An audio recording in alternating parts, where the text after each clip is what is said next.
Okay. Let's go live. Hello, everyone, and welcome to the Fostering Innovation through the UN Innovation Toolkit learning event. My name is Victoria Valenti, and I'm one of the co-leads of the World Food Forum Innovation Masterclasses. The World Food Forum is a platform for youth, by youth, to share ideas and come up with actionable solutions to challenges in our agri-food systems. Today, we have the pleasure to host this learning event with UNSSC, IFAD, UN, WTO, and Accenture Interactive. Before we begin, I would like to note that subtitles for a live transcript are available. To activate this, please click on the live transcript button on your screen down below, next to the chat option. I will now hand the floor over to Baron McKenzie, Innovation Learning Portfolio Manager from the United Nations System Staff College, to kick it off. Over to you. Thank you so much, Victoria. Thank you to FAO for the opportunity to engage. As introduced, my name is Baron McKenzie. I am a Learning Portfolio Manager at the United Nations System Staff College in Turin, Italy. It is our pleasure to engage today around the UN Innovation Toolkit, which the Staff College acts as a repository for. I want to kick off with kind of talking about innovation and why it is important. Now, we all know that the Secretary General has made innovation a priority. It was through the request of the Secretary General that the UN Innovation Toolkit was launched in late 2019. And since that time, we have only seen more and more evidence of the need for innovation throughout the UN system. If we think about COVID, if we think about the post-COVID landscape that we are going to be emerging into, if we think about the issues around inflation that we see around the world at the moment as well, there is a real need for us to be thinking about how we are doing things and how we could meet our mandate in a more efficient and effective manner. The Secretary General highlighted at the launch of the toolkit that the organization as a whole needed to shift from accidental innovation to what he's calling innovation by design. Now, this accidental innovation refers to the fact that there are these pockets of excellence around the system that are innovating super efficiently, super effectively. They are sharing insights and experience around this. However, there needs to be a shift to more systemic innovation throughout units, throughout teams, throughout organizations, and throughout the United Nations as a whole. And so the toolkit was designed as a way in which conversations can start, insight can be gained, and critically, contextualization around what is innovation and what can it mean for me, for us, for my team, for my unit, for my organization, for my role, for my stakeholders, can be further identified. This focus on innovation was highlighted again also in the recent Our Common Agenda report. My colleague Paula is going to be sharing that in the chat, a link to that. Many of you will have read that, of course. Within the Our Common Agenda report was this push for a quintet for change with a focus on UN 2.0. Stronger capabilities for innovation across the system that links to strategic foresight, the ability for us to better understand what is coming over the horizon, linked to behavioral science, linked to better data and informed decisions, and then of course linked ultimately to results. With regards to today's session, the learning event today, I've introduced myself, Learning Portfolio Manager at the Staff College. We are also privileged to have a recording from Dominique Ziller, the Vice President of IFAD. I'll be linking it to that in just one moment. Also, in regards to champions of the toolkit, champions of the insight and the experience outlined in the UN Innovation Toolkit, we have Natalia Bayona sharing with us from the UNWTO, where she is the Director of Innovation, Education and Investments. Their experiences around utilizing the toolkit in regards to mainstreaming internally innovation, what it can mean, what it means for us, what it means for at an organization and a team level. Interestingly, also, we have a presentation, or we have a session from the private sector. We have Fernando Gomez joining us. Fernando is the Digital Transformation Manager, as you see here, of Growth and Business Design team at Accenture Interactive. Accenture Interactive worked with the Staff College on utilizing the toolkit and analyzing the applicability of it within the private sector as well. So we look forward to the insights to be shared there. I am joined today by my colleague, Paula de Blas, who is an Innovation Associate Fellow as well. So that is the team. Let us now hear from the IFAD Vice President. And here we go.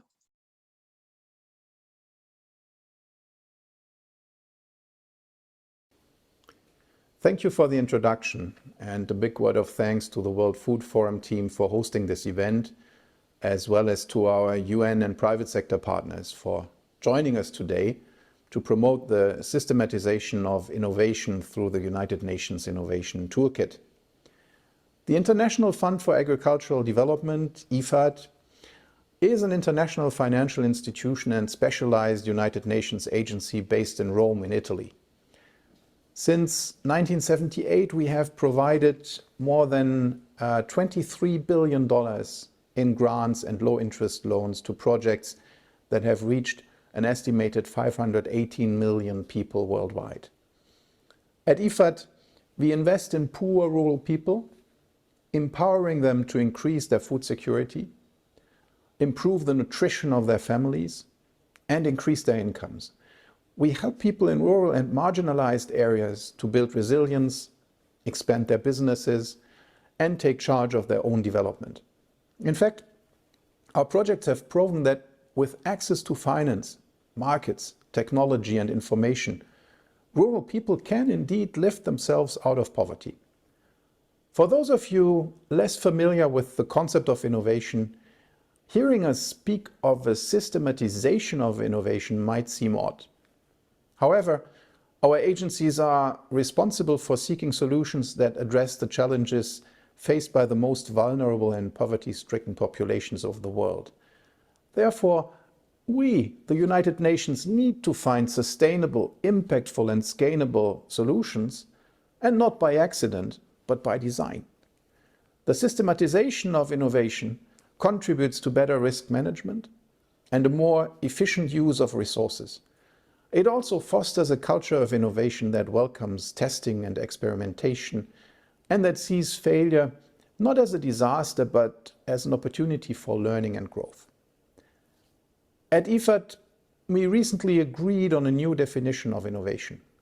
We define innovation as a new process, product, or approach that adds value and delivers a sustainable, equitable, inclusive, and new contextual solution to rural development challenges.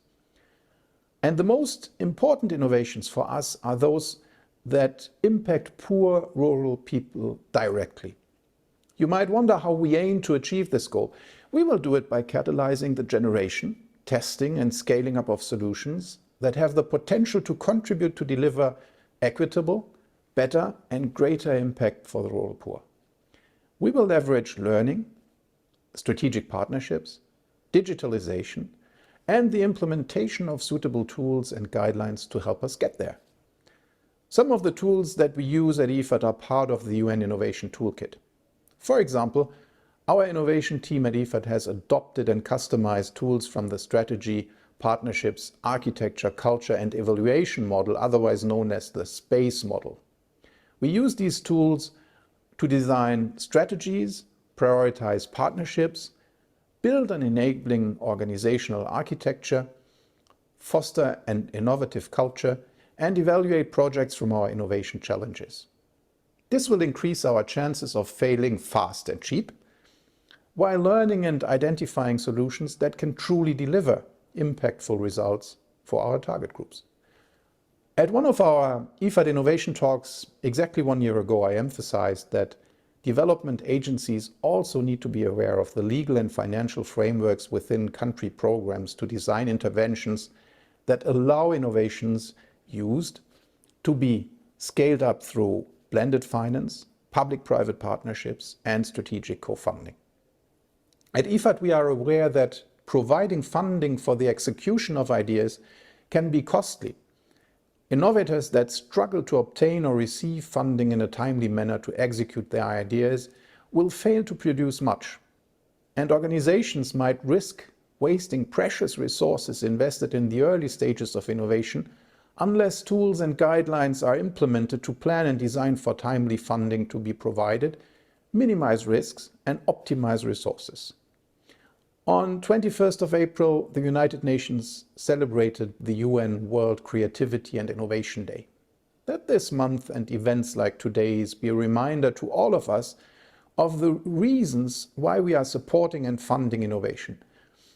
In addition to advocating for a systematization of innovation and the use of tools to do so, I would like to reiterate the important role that our agencies play in ensuring that the needs of the most vulnerable groups are addressed through the innovations that we are funding and developing. Let us work together to generate innovations that are human-centered, demand-driven, and impact-focused. Thank you, and I wish you a very successful and enriching event. Thank you very much to Dominic Zillert, for the Vice President of IFAD, for sharing with us the insight as to the ways that IFAD has been working to internalize, as you heard there, innovation, seeking to define it across the system, across their organization, and then working to empower people to understand how innovation can work from their own space in their own sphere of responsibility. So some real deep work around innovation, utilizing the innovation toolkit being undertaken at IFAD.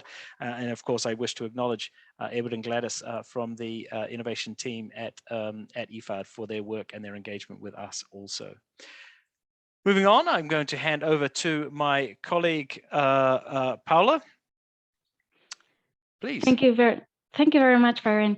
I am now I'm going to give a brief introduction of the UN Innovation Toolkit, as well as its genesis and development. But before that, let me focus on the definition of innovation in the UN system, a definition that was shared by our UN Secretary General Antonio Guterres, and a definition that also was the driving force of the UN Innovation Toolkit. And as he says, we can do things differently and we can do different things. Innovation is not only the most sophisticated technologies, sometimes it's the simplest of things. Be bold, be revolutionary, and disrupt, because without innovation, there is no way we can overcome the challenges of our time. And what does this mean? It means that, of course, innovation involves technology in order to enhance impact, but innovation is also new business models, organizational innovation, culture innovation, learning from failure, as the Vice President of IFAD was saying, and we can all engage in our sphere of influence, engage and disrupt. And this was the driving force of the UN Innovation Toolkit, a toolkit that was developed by the UN for the UN. And what does this mean? Well, it was developed under the direct call of our Secretary General and under the leadership of the United Nations System Chief Executives Board for Coordination, the CEB for short, and coordinated by the UN Innovation Network, which gathered case studies and living practices of on innovation of more than 30 UN entities across the UN system. So this is for you to know that it indeed gathers the leading practices on innovation of the UN system, but also our needs. And we will have the UNWTO that will share a bit more about their experience with the UN Innovation Toolkit internally. But we have also seen that our reality do not differ that much from the private sector reality in terms of innovation. And Accenture Interactive Spain has tested the UN Innovation Toolkit in the private sector, and we'll share a bit more of this experience later on. On the other hand, we also want to share that this is a living resource, and this means that is updated and refined upon lessons learned, contextualization, and iteration. And now if we go to the next slide, we would like to share with you this QR code that you can access with your phone in case you're interested in navigating through the UN Innovation Toolkit with us while we go through the different elements of the UN Innovation Toolkit.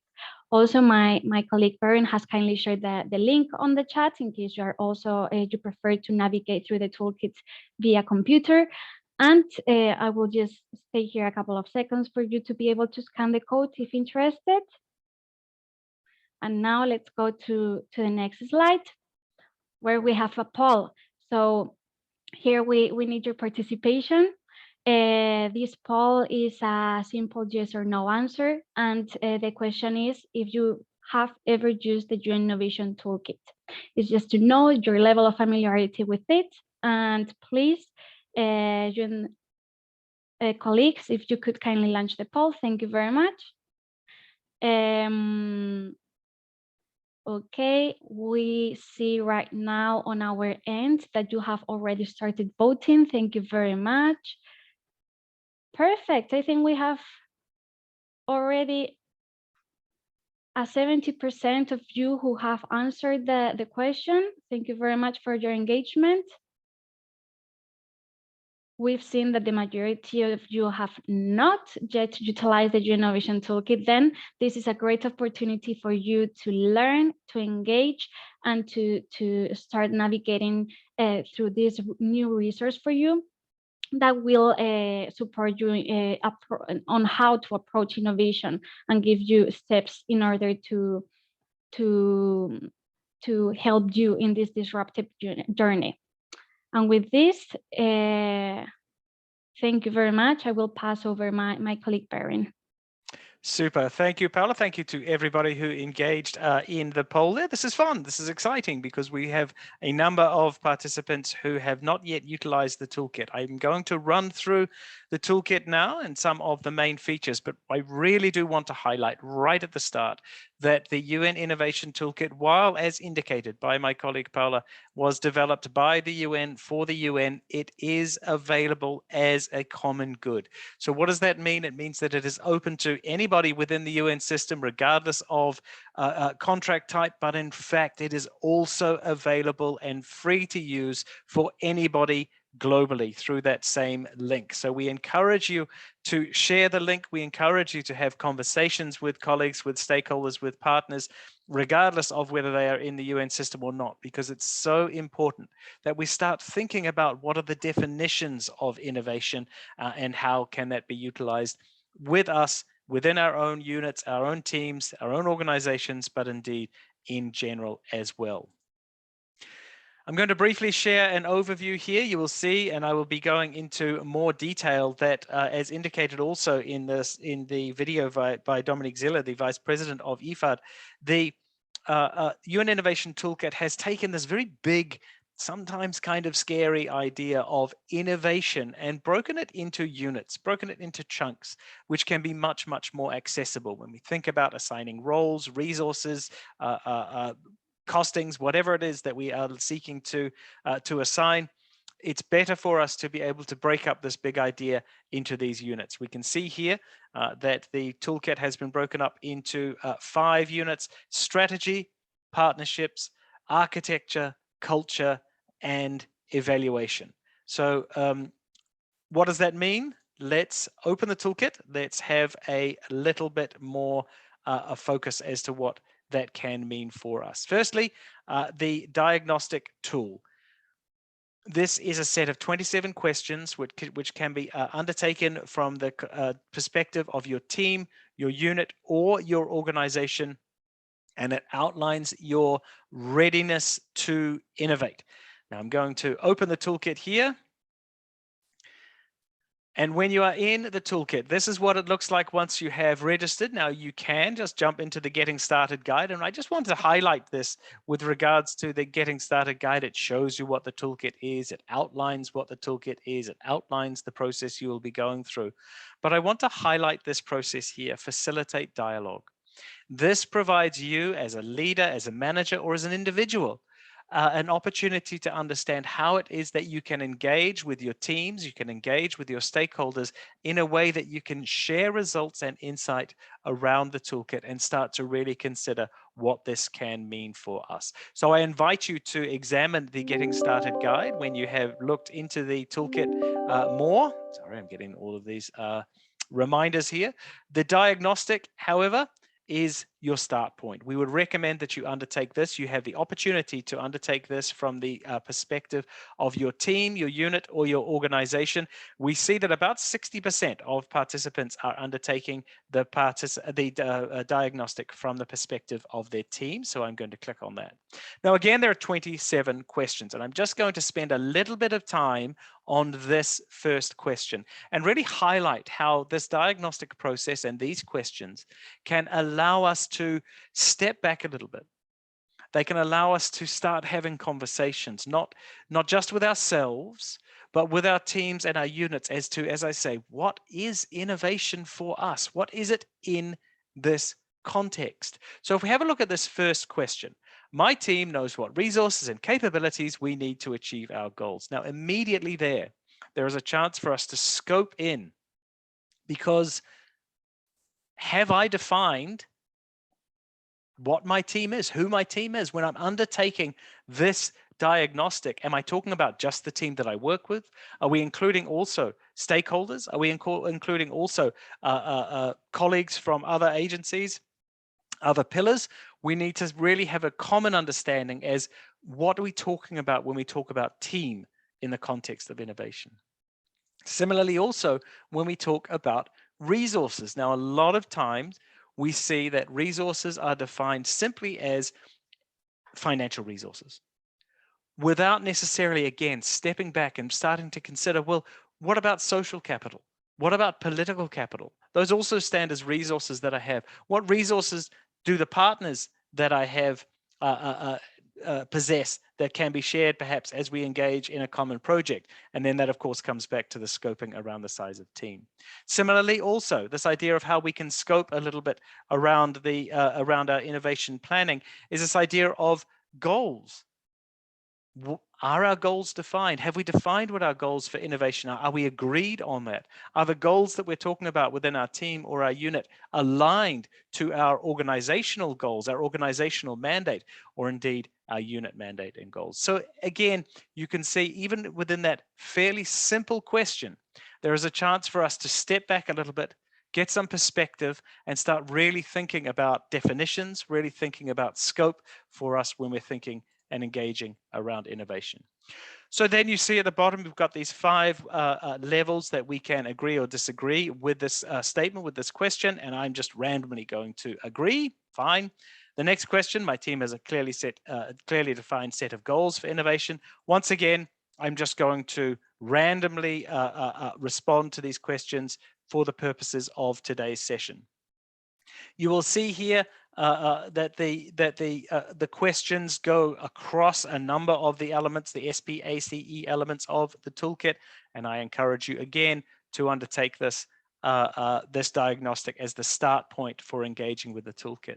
What we've heard from some people within the toolkit community is that they've taken this either individually, but also we've seen that people are joining on Zoom, they're sharing a screen, they're undertaking this as part of a team, so they can have a more in-depth conversation around definitions, around perceptions and assumptions that the team may be taking. Similarly, also, we've seen people doing this in team retreats, for example. So that's entirely up to you as to what is doable, but a chance to discuss, a chance to engage.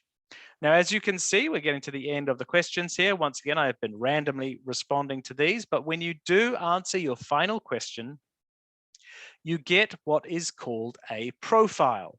Now, you will see that I have, again, randomly responded to these questions. The profile that has been assigned to me is that of collaborator.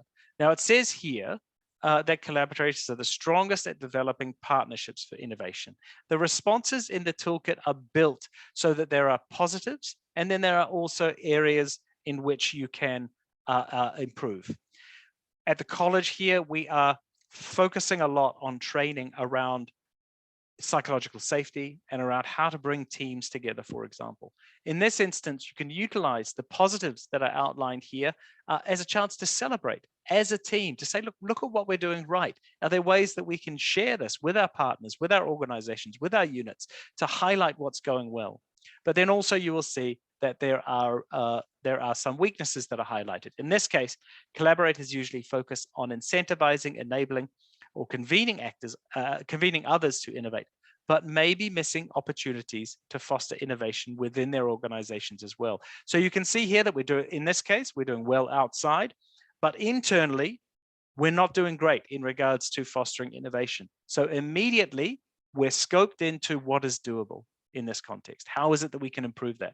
Is it a communications issue? Is it a morale issue? Is it a systemic issue? What is it that's stopping us from doing that? Your profile also provides you typical strengths. Once again, a chance for you to celebrate, a chance for you to strengthen even those strengths. It highlights the risks that you have. So again, a chance for you to start thinking about mitigation factors, interventions that you are able to design around that. Similarly, you get immediate guidance for that as well. What are you going to do next? The next step is the detailed results. Now, this is where we get to see the SPACE, the space framework, because we have all these rocket ships. Now, the percentages that you see here are based on my responses from the diagnostic. And you will see that I am 79% ready to innovate in partnerships. So immediately I can see that there is a chance to celebrate that, to share what I'm doing with other colleagues, other units, so that that can be emulated. But I am 56% ready to innovate in strategy. So that is a problem. That is a chance for me to scope in and say, well, okay, let's think about how I can innovate more there. Based on the responses, you can see again, some of the positives that you may have for your team based on your diagnostic results and some of the areas that you can improve. The toolkit then goes to the next stage, which encourages you to engage with the tools. 21 UN-derived tools. The recommended tools here at the start are those that are based on my diagnostic results. So immediately again saying, look, we understand you're busy. Perhaps these are the first tools you should engage with. Otherwise, there are tools built around each of the pillars of innovation as well. I'm going to quickly open a tool here, which has been highlighted as a recommended tool. I'll use innovation storytelling from the evaluation element of the toolkit. I just wanted to highlight what a tool looks like.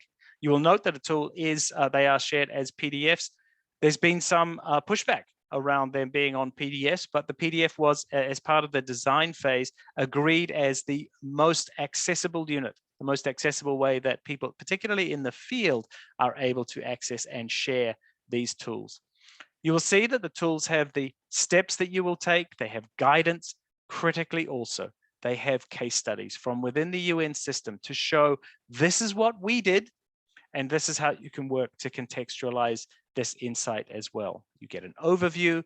You then get step-by-step guidance on how it is that you can contextualize these tools to your own realities. I want to also highlight that as part of the toolkit, you can download a worksheet which incorporates the tools that you have seen the steps that you have seen in the tools that are able to be filled out by yourself as a fillable PDF. So again, you can work on this with your teams, with your units, with your organization as you seek to scope, as you seek to design further in innovations for your own context. Once again, there are the 6 innovation profiles. You'll recall that mine was collaborator, but there are these other ones, again, each having their own strengths and weaknesses. You can also come back to the toolkit once you have designed an intervention, undertaken an intervention, and retake the diagnostic. And that will allow you to reflect and judge what impact that has had, because the percentages change as well. Now, the diagnostic results. Now, what we see at the Staff College is an aggregate of all of the strengths and weaknesses highlighted by the UN Innovation Toolkit. And we can see here that the UN system-wide strengths, as have been indicated by the over 20,000 users to date of the toolkit, is determining our comparative value, designing for end users, understanding what our operating model is, and managing partners. Now, with regards to weaknesses, we can see that across the system, we are not great at sourcing ideas. We are not great at planning to scale. This is one of those issues when we have these pockets of innovation doing great work, and innovation is something that can happen almost by accident rather than being by design, because scalability needs to be built in to the initial design of innovations. And there are specific tools within the toolkit that will allow you to undertake that. Evaluating the enabling environment is also a weakness, as well as monitoring and evaluation. But rest assured, there are tools related to all of these weaknesses that will allow you, for example, to counter this moving forward.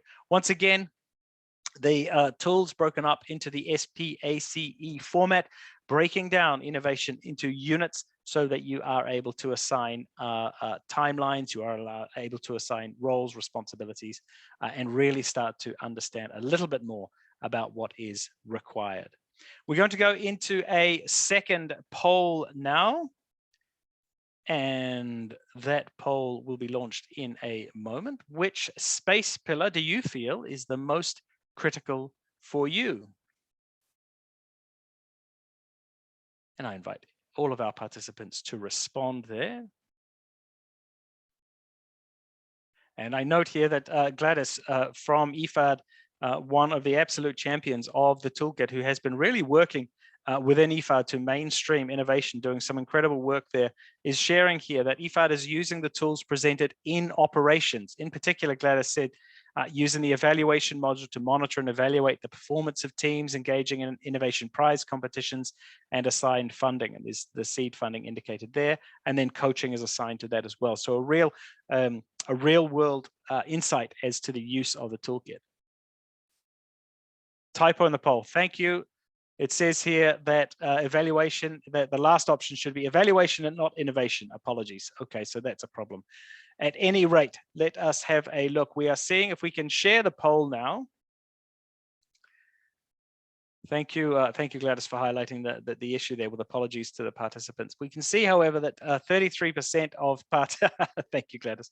We can see that 33% of the participants indicating that strategy is the most critical for you. Interesting to see culture being so low, being so lowly identified as a critical pillar. For me, I come from a background of change and transition. So culture for me is really important, as is kind of this idea of an enabling environment. But strategy, clearly important. Partnerships, when we think about, as I mentioned, coming out of COVID and the new landscape that we work in, I think that that partnership is going to be critical as well. Architecture, some references shared there. So that's interesting. Thank you for sharing there. I appreciate that. Moving on to the next slide, and I am going to just spend a little bit of time on this. Lucia, I tend to agree with you. I wonder if culture is so low because its importance is underestimated. I tend to agree with you. I think that's an important point. Amy sharing here, we use the toolkit with our post-secondary students at the beginning and end of a training program in food and agriculture innovation systems. We used it with students to see how they understood their personal growth and leadership in innovation systems. Fantastic. That's a great use of the toolkit, because once again, to the participants, you can come back to your score, you can undertake that diagnostic again, and you can track changes in regards to interventions that you have designed, for example. Highlighting the tools again, I won't spend, thank you, Shay, thank you very much. I won't spend a lot of time on this, but I really do encourage you to spend time to engage with the tools in the toolkit and really think about how these can be contextualized to your own realities. As you can see here in strategy, we're talking about headlines of the future tool, a scenario tool, ecosystem analysis. When we think about headlines of the future, that ties to the quintet of change, for example, when we talk about foresight. It's one of the key foresight tools, really thinking about what could change in the future, and then backtracking as to, well, what do we need to do to get from A to B? So that's where we start thinking about transitioning into doability around innovation. Partnerships we see here.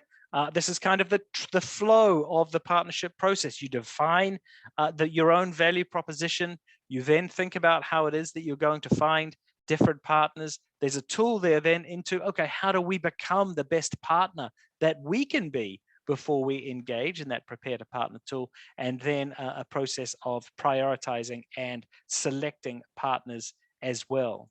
Under the architecture framework, the architecture pillar, again, we can see here a scan the horizon tool. So really kind of understanding, where is it that we exist? What is this ecosystem in which we exist? The idea of user-centered design. So not designing projects internally, but really thinking about the impact, thinking about who is going to be utilizing our innovations.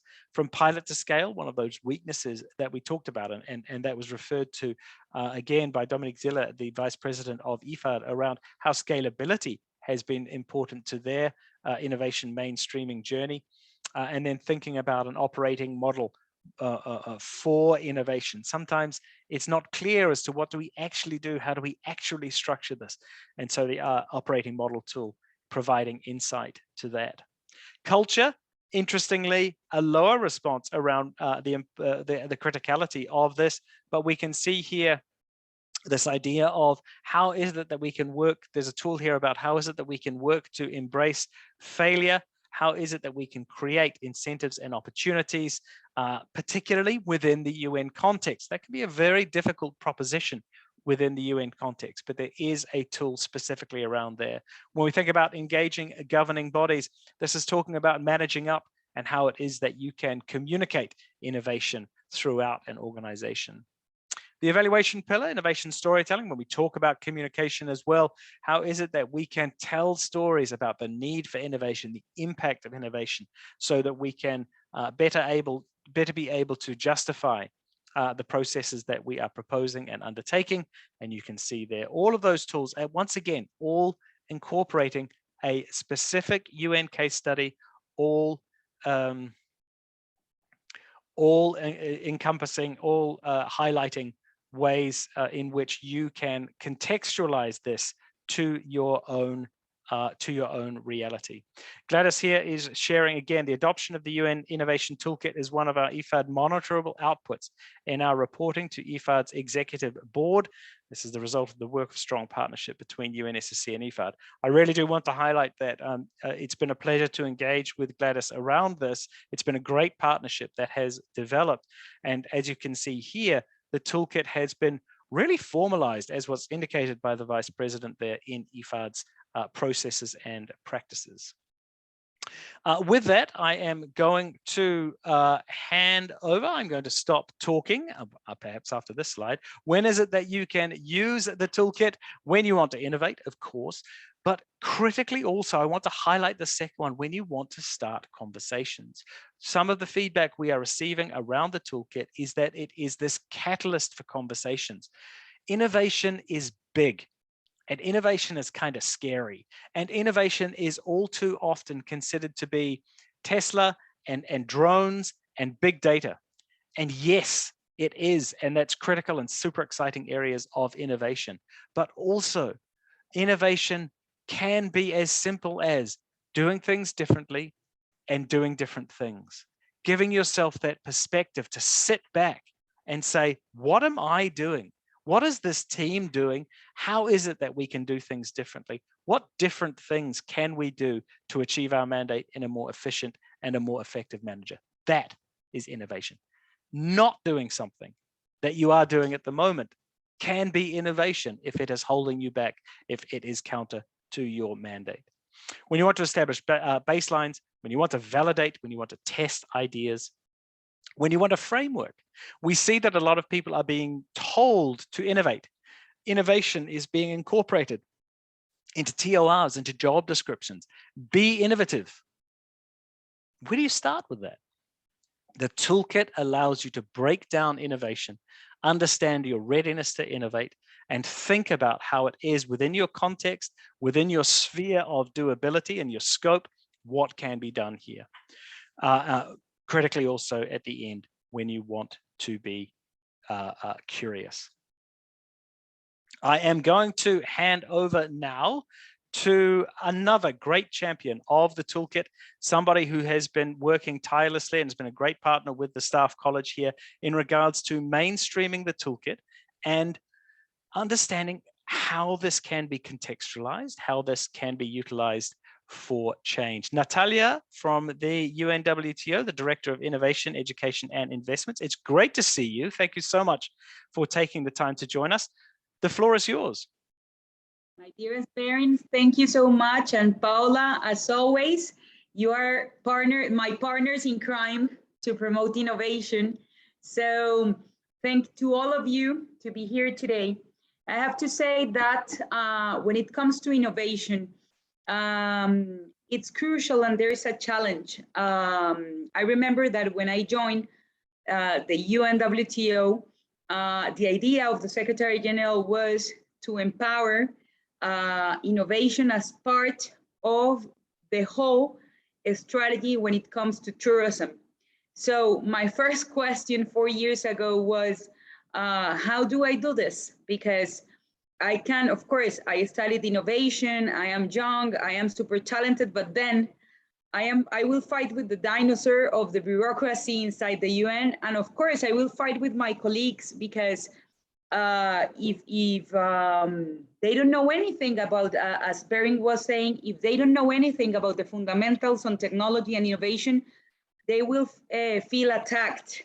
So in the meantime, and in parallel, the UN Toolkit was created. So today I will take these minutes to talk a little bit on how was this process. First of all, as Bering said, innovation is a state of mind. For me, it's a state of mind. It's not that today I am innovating and tomorrow I am stopping innovating. Innovation is not only about technology. Innovation is about procedures, and of course, it's about leadership. So I started to follow the UN Toolkit. So at first, of course, you need to build a strategy, but not only an external strategy. In my case, of course, I created a strategy focused on creating a global tourism innovation ecosystem by bringing startups, corporates, investors, academia, etc. Today, of course, we reached the goal, but I know that I couldn't make it if I didn't in parallel do an internal strategy. So what I did was to use and to present the strategy internally. And of course, as you know, everything is about humans. The institutions are humans, and of course in the UN, what we sell and what we promote is not a good. What we promote is our knowledge, and of course, human beings are crucial. So I identified different like key prospect innovation ambassadors inside the house, and I involved them to help me to create the whole plan, because I knew that if I had people inside the house that felt curiosity on the different matters, of course, they will be the ones helping me to distribute and to scale up the information. So that was the first thing that I did. And of course, I remembered my first executive council, where I began, of course, to talk to the ministers from all around the world about the strategy. And I remember that, of course, all those ministers were telling me, Natalia, this is wonderful. We haven't heard this before, but of course, how you will execute this, because the UN is not the typical super modern and super innovative agencies, you know, in this case. So what we started to do was to work, of course, on partnerships, because I knew that in innovation, the power of creating an ecosystem was to join forces with the private sector that are the owners of the technology. So I began to talk with the top big tech partners in tourism, that are Google, MasterCard, Amazon, Amadeus, Cisco, and I decided to bring them into the conversation and to partner with them in a very ambitious plan where we could find them. So they were with me all around, and of course the academia. So I met with top universities related to tourism to include them into the plan.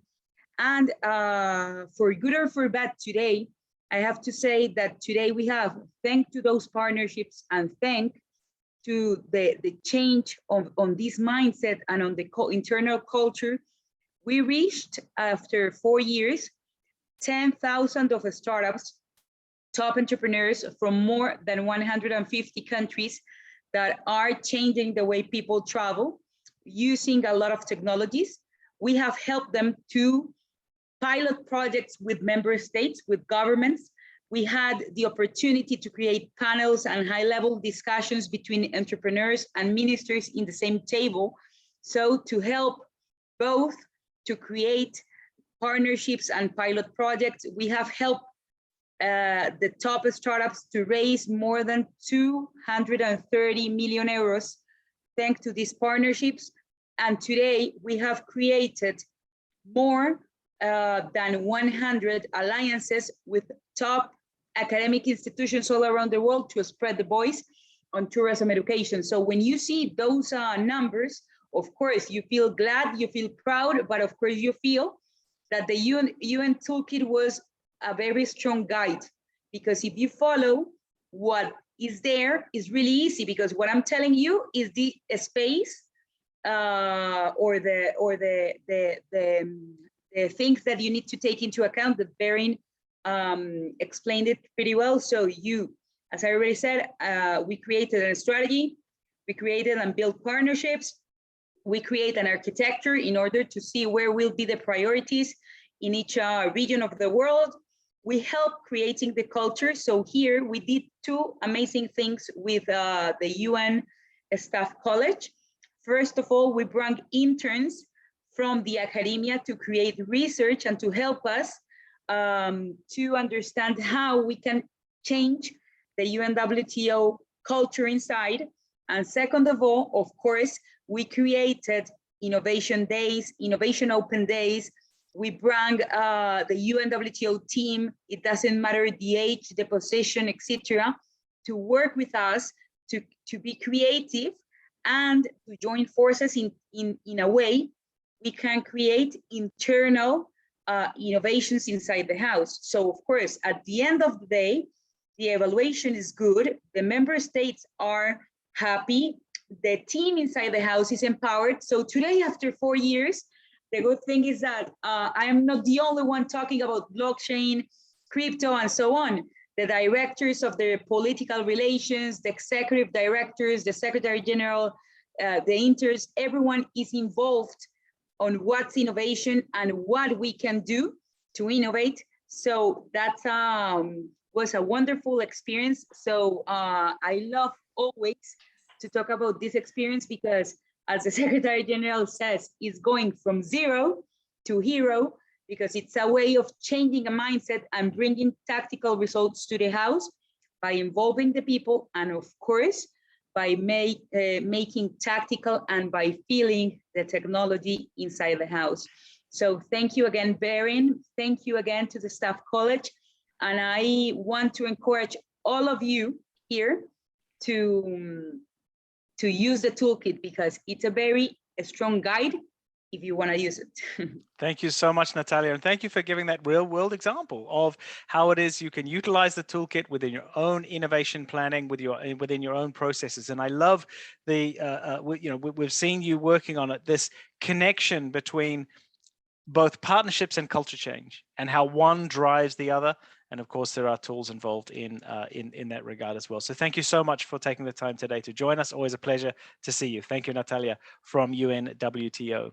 I'm going to hand over now to our colleague from Accenture Interactive in Spain, Fernando Gomez, who is the Digital Transformation Manager of the Growth and Business Design team. Fernando, look, here we are, UN discussion, and we're inviting a pretty big private sector entity to discuss this, but it was an absolute pleasure to work with Accenture as to how this is also applicable to the private sector. And I know you've got some insight there. Please, thank you for joining us today. Fernando. Sure. Thank you, Barin. Hi, everyone. Thanks very again, Paula, Natalia, for the introduction, for the insights that you share with us about the toolkit.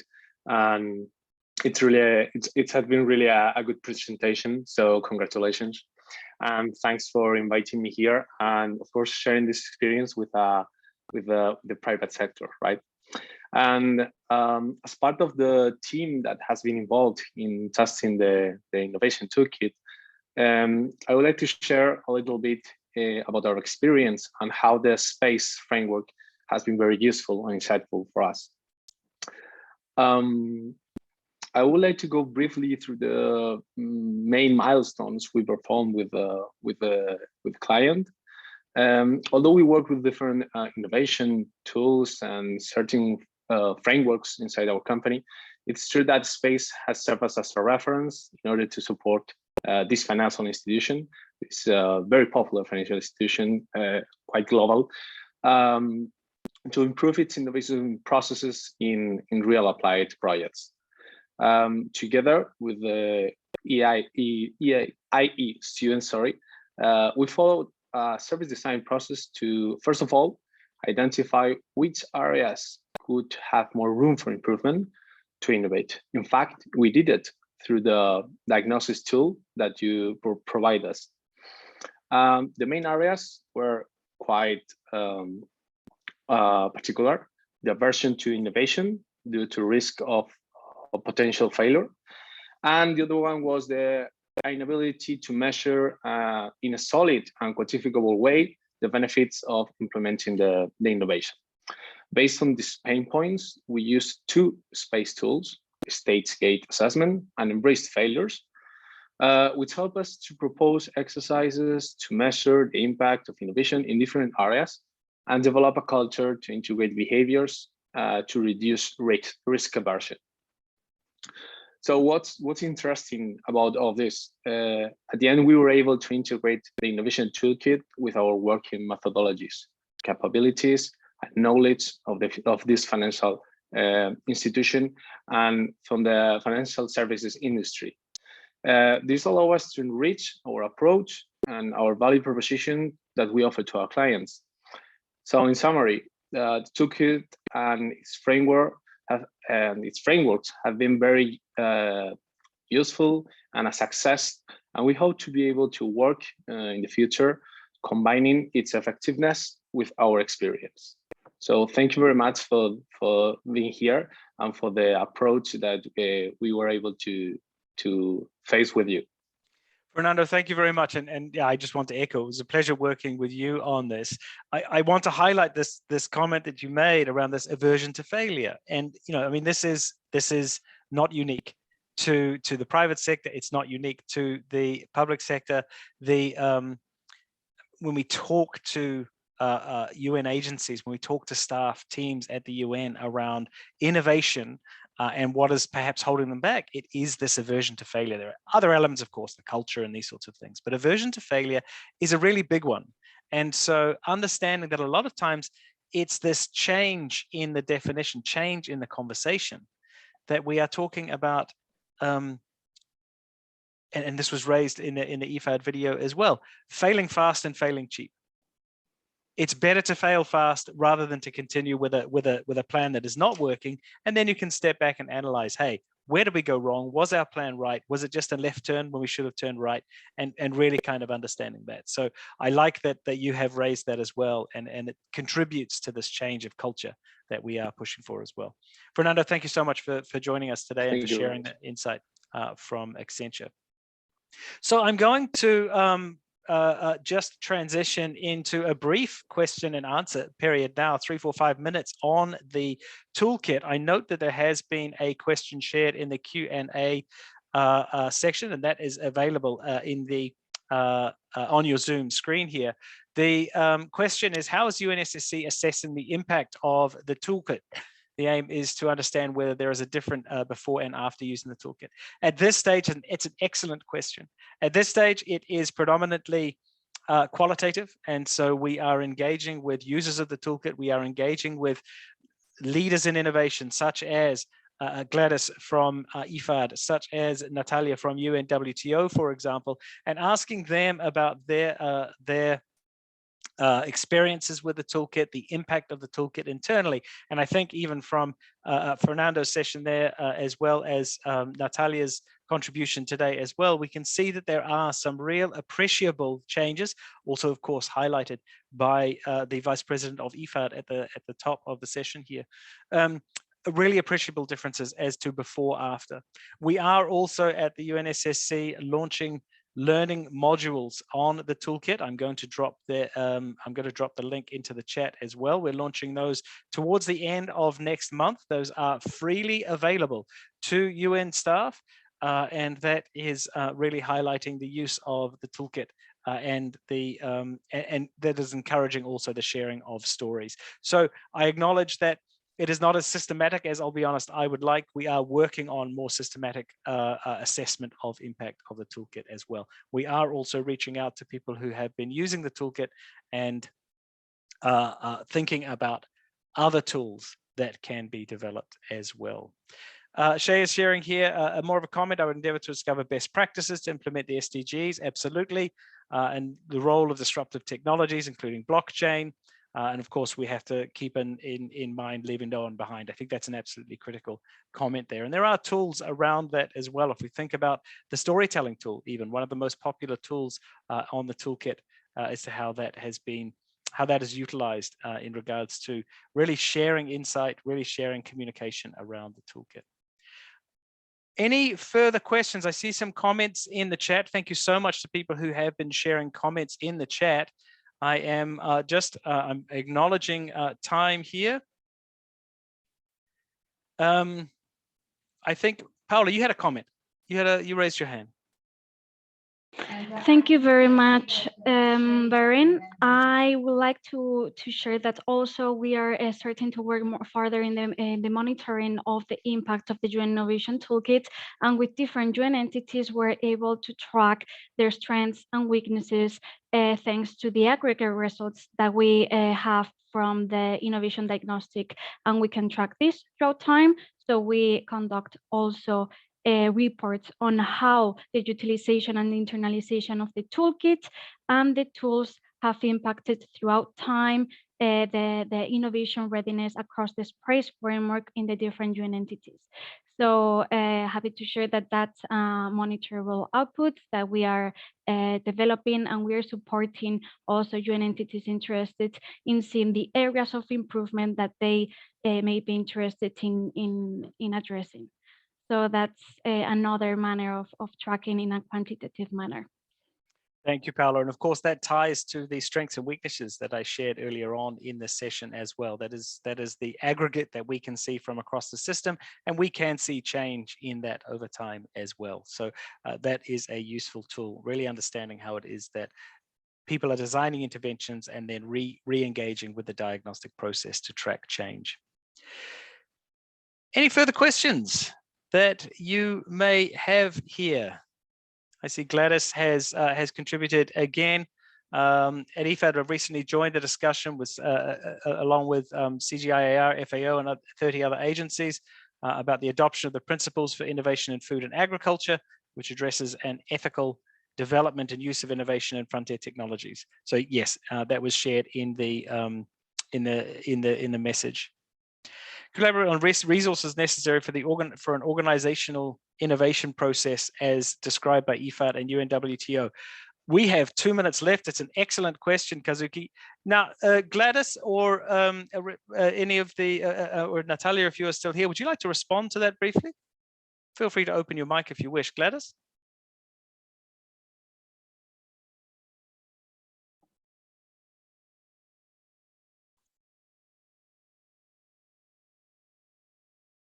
Can't speak out. Understood. That's fine. Okay, not a panelist. Okay, that's fine. What I can do, that's okay. Certainly what I understand from engaging around this is when we talk about resources, again, as I mentioned in my session, we need to move away from this idea of financial resources, because what is critical to this process is executive support. What is critical to this process is storytelling, and how it is that you can be really communicating around the need for innovation, what innovation is. I think the definition of innovation also is critical as well, because innovation can be very scary for decision makers. And so I think that utilizing insights from the toolkit as well, breaking down these big ideas into smaller, more actionable units could be useful. Gladys sharing here, let's do a session about this. That's fine. Gladys, it seems that you have been provided the opportunity to speak. Gladys, can you speak now? Yes, thank you so much, Perrin. Again, not enough time, but just to say that even in regarding the question that Kazuki was asking, we have a tool about governing bodies and making sure that you're obtaining the buy-in not only of the executive management, but also of your colleagues. But it's much more than that, and it's really so many complementarities and initiatives. With UNSSC, we also launched a mentoring partnerships campaign, which has been really instrumental in getting buy-in from all levels of the organization. But again, let's do a session on this, because there is so much that we can share. Absolutely, and thank you for referencing that tool there, the Engaging Governing Bodies tool. Again, that idea of how it is that you can they can manage up, how it is that you can really have conversations with decision makers. So with that, and acknowledging we are 1 minute over time, I want to thank everybody for joining us today. I really do want to thank FAO for the opportunity for us here at the college to highlight the toolkit. Once again, the toolkit is available at un-innovation.tools.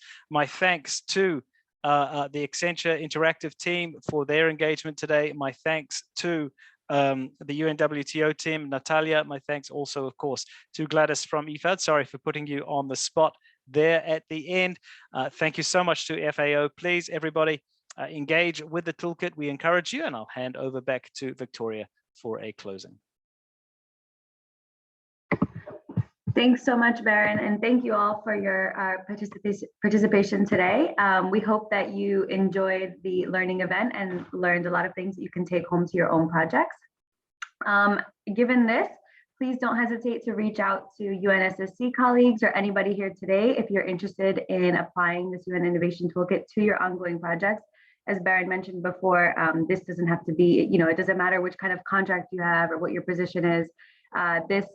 This toolkit can be applied anywhere. So we really encourage you to do that. And like I said, thanks again for attending, and really hope you enjoyed the event. We will be sharing the recording, so keep a lookout on our websites for when that's available. Thank you all and have a great day. Thank you so much, Victoria. Thank you, everybody. Take care.